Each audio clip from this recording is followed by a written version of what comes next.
魏无羡见他一副一言难尽的模样，想起了姑苏蓝氏那冗长的规训时上一向容不得一太不整者的作风，挑眉道：“怎么，有什么不妥吗？”蓝忘机眉间抽了抽，道：“穿好。”魏无羡道：“穿就穿喽，凶什么凶？”蓝忘机、魏无羡装模作样的随意理了理自己的中衣和外袍，实际上压根就没打算好好穿，而是直接变回了小煤球3两下扒上蓝忘机的衣服，顺着人行杆往上爬，轻车熟路的爬姿，看来没少爬过树。魏无羡伸了伸爪子：“蓝湛，抱我。”蓝忘机下意识伸出的手僵在半空，心中的思想斗争还没结束，小煤球就十分自觉地在他怀里躺好了。于是片刻后，晨起耕耘的乱葬岗村民便撞见昨日那位冷若冰霜的小公子，板着脸抱着一只毛茸茸的小兔子出了门。那是不是宪哥哥？温情连忙捂住温苑的眼睛：“小孩子不该看的别乱看。”温苑认真地道：“那就是宪哥哥。上次宪哥哥受伤的时候，原型就是这个样子的。宪哥哥被好看的哥哥睡了一夜，一定是受伤了，我要去救他。”温情闻言脸色一黑，说道：“大人的事小孩别管，都谁教的你这些乱七八糟的？平时少跟魏无羡鬼混。”“我没有胡说。”温苑委屈地瘪了瘪嘴。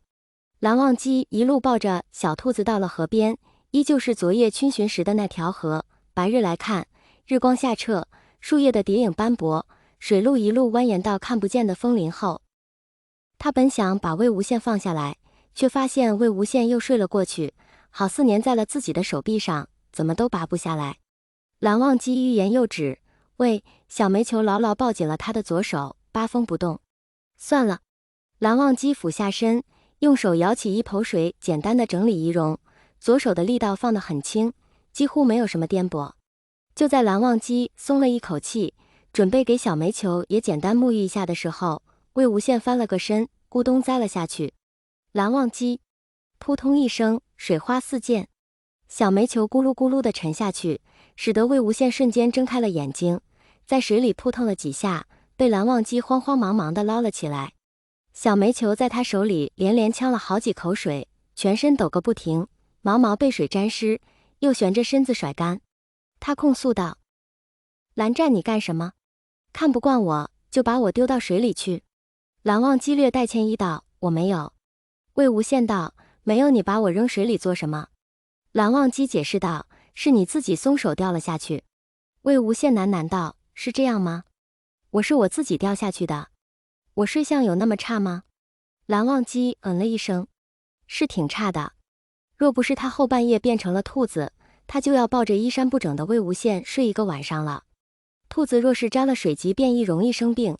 可好在魏无羡并不是一只普通的兔子，普通的落水雨淋基本不会有什么大碍。但蓝忘机却不知这一点，仍是把它当作普通的兔子对待。这下从水里捞出来，就紧张兮兮的，生怕它出什么意外。大方到了都让魏无羡用自己的手帕擦拭毛毛了。小煤球被手帕裹成一个卷，3两下蹭着蓝忘机雪白的手帕，把自己擦干净了。而后来了一场苦肉计，瘫在他怀里装柔弱。蓝忘机怕他真有个3长2短，迈开步子就往房间赶。期间小煤球在他怀里换了7、8个睡姿，被蓝忘机按在怀里顺毛。小煤球扑通一声被扔在了床上，打了几个滚，化成人形幽怨地看着蓝忘机。他痛心疾首道：“蓝湛，对我温柔点可以吗？你以前都不是这个样子的。”谁知蓝忘机那边耳根通红，不知从哪里取出了一套干净的白衣，罩在他身上，把魏无羡现在穿着的透的紧贴皮肤的衣服盖上了，眼不见为净。穿好。一早上，这是蓝忘机第2次让他穿衣服了。魏无羡笑着看他每回都像现在这样转过身去，也不知道为什么这般羞得不行。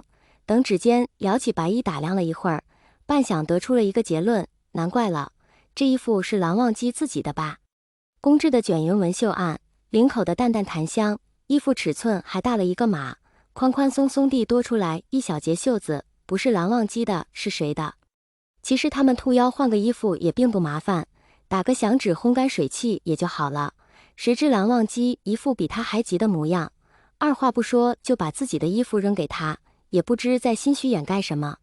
魏无羡在他身后无声的捧腹大笑，这回还是不逗这个小古板了，否则再受点撩拨，真的不会再想理自己了。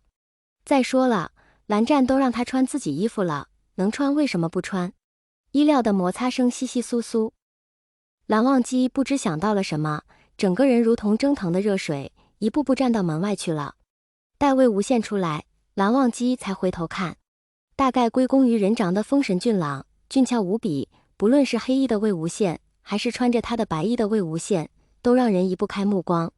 刘瀑青丝被红色的发带一扎，鲜艳动人，嘴角常常噙着笑，不知几分真假，腰封间配着一管黑笛，在白衣的帮衬下，穗子显得愈发鲜红如血。